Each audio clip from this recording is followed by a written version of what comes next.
اعوذ باللہ من الشیطان الرجیم بسم اللہ الرحمن الرحیم اللہم صلی علی محمد وعلی آل محمد۔ اللہ جل شانہ کا بے حساب کرم احسان اس ذات کا کہ جس نے ایک دفعہ پھر قرآن مجید سمجھنے کے لیے یہاں پہ ہمیں اکٹھا کر دیا۔ آج ہم انشاءاللہ 11واں پارہ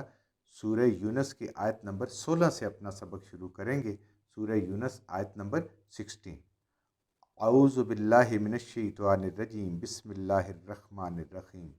قل لو شاء اللہ ما تلوتہ علیکم ولا ادراکم بہ فقد لبثت فیکم عمر من قبلہ افلا تعقلون۔ قل، اے نبی کریم صلی اللہ علیہ وآلہ وسلم آپ فرما دیں، اے اللہ کے حبیب آپ فرما دیں، لو شاء اللہ، اگر اللہ چاہتا، ما تلوتہ، نہ میں تلاوت کرتا، نہ میں یہ حکمت کی باتیں تمہیں بتاتا۔ یہ تو اللہ نے چاہا ہے، اللہ نے وحی کیا، اللہ نے کرم کیا ہے تو میں تمہیں یہ باتیں قرآن کی سنا رہا ہوں۔ اگر اللہ نہ چاہتا تو میں یہ نہ سناتا تمہیں، نہ میرے پاس وحی آتی اور نہ میں تم لوگوں کو یہ بات سناتا، علیکم تمہارے اوپر پڑھتا اس قرآن کو، تمہیں سمجھاتا۔ ولا ادراکم بہ، اور نہ ہی میں تمہیں اس کی آگاہی دیتا، یعنی جب وحی نہ آتی نہ ہی میں تلاوت کرتا اور نہ ہی میں تمہیں آنے والے اس مشکل دن کے بارے میں جہاں حساب کتاب ہوگا، جہاں اعمال تولے جائیں گے، دیکھے جائیں گے، اس دن کی میں تمہیں کوئی آگاہی دیتا، تمہیں خبر دیتا اگر یہ وحی میری طرف نہ آتی۔ فقد لبثت فیکم عمرا من قبلہ، اور ذرا غور تو کرو کہ بے شک اے اہل مکہ دیکھیں، بے شک یقیناً لبثت رہا ہوں میں، فیکم تمہارے درمیان، اہل مکہ میں پیدائش سے لے کر میں رہا ہوں، عمرن ایک طویل عمر، یعنی 40 سال سے پہلے 40 سال کی عمر تک آپ ان میں رہے۔ 40 سال کی عمر میں اللہ پاک نے آپ کو نبوت سرفراز فرمائی اور حکم دیا کہ اس کا اعلان کر دیں۔ قرآن آپ پہ نازل ہوا غار حرا میں، تو یہ 40 سال ایک طویل عمر ہوتی ہے۔ اس کے بعد تو دیکھیں 23 سال رہ جاتے ہیں، اگر ٹوٹل زندگی دیکھیں تو 40 سال بڑے ہوتے ہیں یا 23 سال، تو ایک طویل عمر میں رہا ہوں تمہارے درمیان۔ افلا تعقلون، اس چیز پہ بھی تم غور نہیں کرتے ہو کہ 40 سال میں کوئی جھوٹ، کوئی غلط بیانی، کوئی ایسا کام جو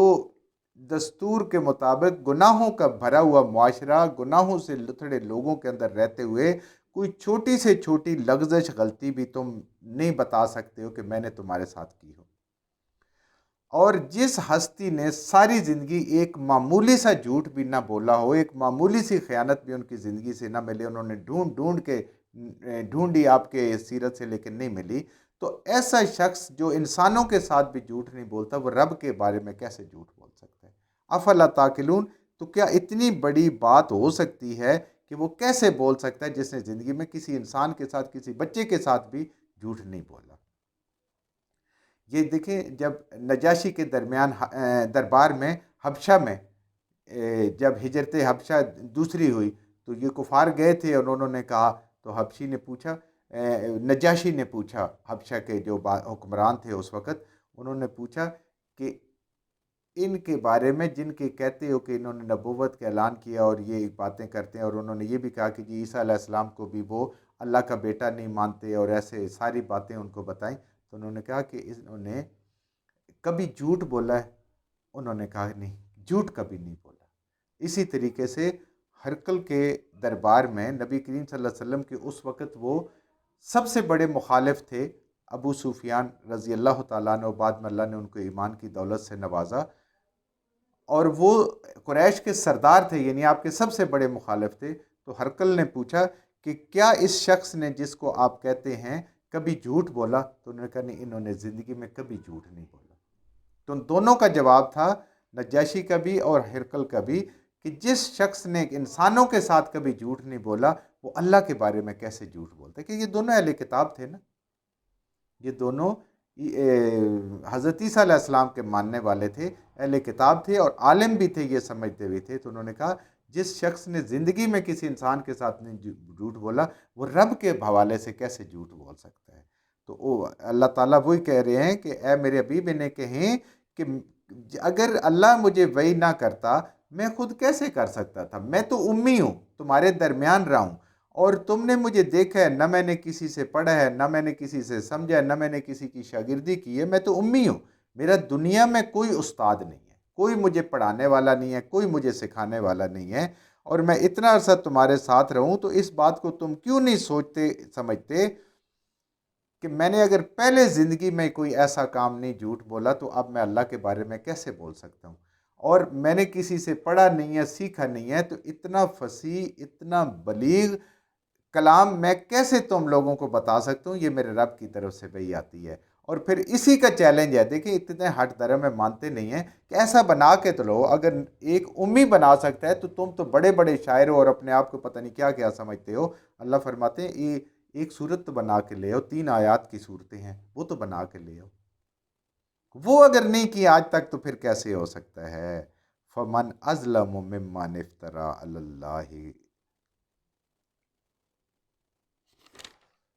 اللہ کذبا۔ اے نبی کریم صلی اللہ علیہ وسلم ان کو بتا دیں، اس سے بڑھ کر کوئی ظالم نہیں ہے، اس سے بڑھ کر کوئی اور گناہگار نہیں ہے، اس سے بڑھ کر کوئی اور ناانصاف نہیں ہے، ممن افترا علی اللہ کذبا، جو اللہ کا نام لے کر اس کے اوپر جھوٹ باندھے، اللہ کے نام کے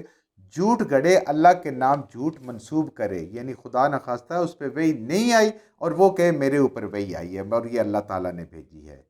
او کذب بآیاتہ، اور اس سے بڑھ کر بھی گناہ گار ظالم کوئی نہیں ہو سکتا کہ بات اللہ کی طرف سے آئے، قرآن اللہ کی طرف سے آئے اور وہ اس کو جھٹلائے۔ یہ دونوں ظالم ہیں، یعنی ان سے بڑھ کر کوئی ظالم نہیں ہو سکتا اور اس سے بڑھ کر کوئی اور بڑا مجرم نہیں ہے جو کہے کہ یہ اللہ کا کلام ہے اور وہ اللہ کا کلام نہ ہو، یہ اللہ کی بات ہے اور اللہ کی بات نہ ہو،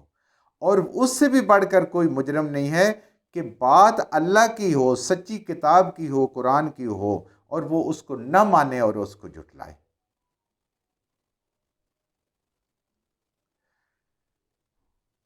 انہ لا یفلح المجرمون، اللہ فرماتے ہیں کہ کوئی بھی مجرم، کوئی بھی گناہ گار اللہ کے حضور کامیاب نہیں ہو سکتا۔ مجرم لوگ کبھی بھی کامیاب نہیں ہو سکتے، مجرم لوگ کبھی بھی کامیاب نہیں ہو سکتے۔ اللہ فرما رہے ہیں یہ جو اللہ کی نافرمانی کرنے والے، قرآن کو جھٹلانے والے، نبی صلی اللہ علیہ وسلم کی رسالت کو جھٹلانے والے، اللہ فرما رہے ہیں یہ کبھی کامیاب نہیں ہو سکتے۔ وَيَعْبُدُونَ مِن دُونِ اللَّهِ، اور یہ لوگ اہل مکہ اور اس کے بعد بھی جو بھی عبادت کرتے ہیں، عبادت کیا ہوتا ہے؟ خوشی سے کسی کی پرستش کرنا، اس کی غلامی میں خوشی سے رہنا، اس کی بات کی مکمل اطاعت کرنا، یہ ہوتی ہے عبادت۔ سے ہم تو صرف سمجھتے ہیں نا نماز پڑھ لی، روزہ رکھ لیا، زکوٰۃ دے دی، یا حج کا عبادت نہیں، کلی زندگی خوشی سے اس کی عبادت کرنا، پرستش کرنا، خوشی سے اس کی غلامی میں رہنا کہ جس کی عبادت کی جاتی ہے، اور اس کی مکمل اطاعت کرنا۔ جو شیطان کی کر رہے ہیں وہ شیطان کی، اور جو رحمان کی کر رہے ہیں وہ رحمان کے بندے ہیں، اور اسی کا بندہ بن جانا، یعنی صرف نماز، روزہ، حج، زکوٰۃ نہیں، یہ ساری چیزیں ہیں۔ اللہ کو چھوڑ کے وہ عبادت کرتے ہیں، ما لا یضرہم، نہیں ان کو کوئی وہ تکلیف پہنچا سکتے، ان کو ضرر دیتی ان کو، ولا ینفعہم، اور نہ ان کو کوئی فائدہ دے سکتے ہیں، کوئی نفع دیتی ہے ان کو، یعنی وہ چیز جس کی وہ عبادت کر رہے ہیں، وہ بت یا کوئی انسان یا کوئی جو بھی انسان بنا لے مخلوقات میں سے، بے شک فرشتے ہوں، اللہ کی بیٹیاں بنا کے انہیں کہیں جی یہ ہمارے لیے اللہ کے ہاں سفارش کریں گے، اللہ فرما رہے ہیں کہ کسی کا نفع نقصان نہیں کر سکتے، یہ میرے اللہ کے پاس ہے نفع نقصان۔ وَيَقُولُونَ، اور وہ کہتے ہیں، ہَؤُلَاءِ شُفَعَاؤُنَا عِندَ اللَّهِ، یہ کائنات اللہ نے بنائی ہے، ہمیں بھی اللہ نے بنایا، انہوں نے بنایا کچھ نہیں ہے، لیکن یہ اللہ کے حضور ہمیں ہماری شفاعت کریں گے۔ اب آپ تھوڑا سا اس آیت پہ غور فرمائیں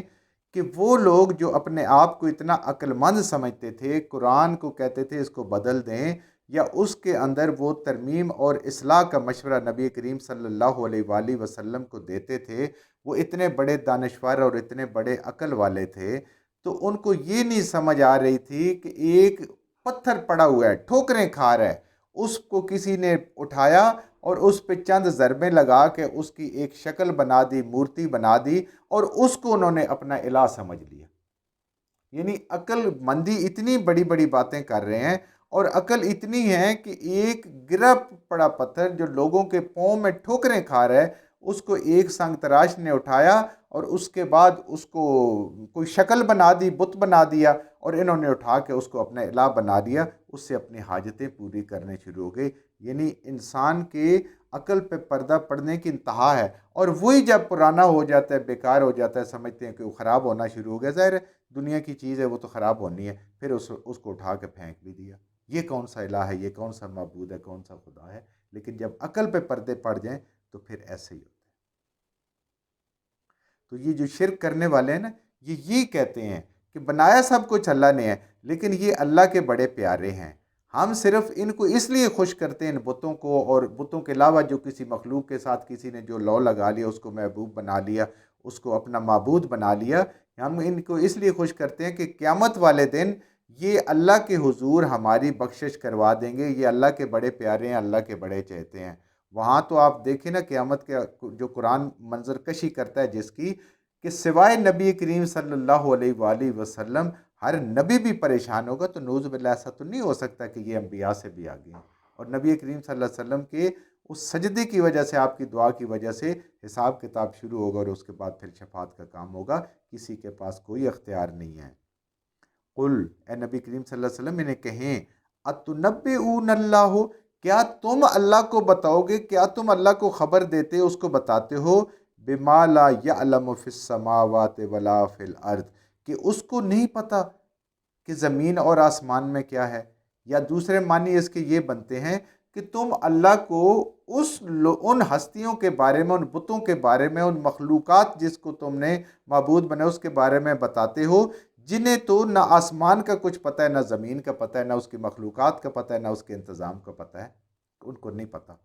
اور اللہ کو بتاتے ہو جس کی ساری کائنات اس کے سامنے خود بنانے والا ہے کہ یہ شفاعت کریں گے۔ اللہ کے ہاں تو ایسا کوئی نہیں۔ اس لیے تو علماء فرماتے ہیں نا کہ پوری دنیا آپ چھان ماریں، آپ کو شرک کی ایک دلیل بھی نہیں ملے گی، کہیں پہ بھی نہیں ملے گی۔ سبحانہ و تعالی عما یشرکون، بہت بڑی شان والا ہے، پاک ہے، وہ ہر نقص سے، ہر عیب سے وہ ذات پاک ہے، اور بہت بلند ہے۔ ان چیزوں سے جو یہ شرک کرتے ہیں، وہ ذات اس سے بہت بلند ہے، وہ ذات ہر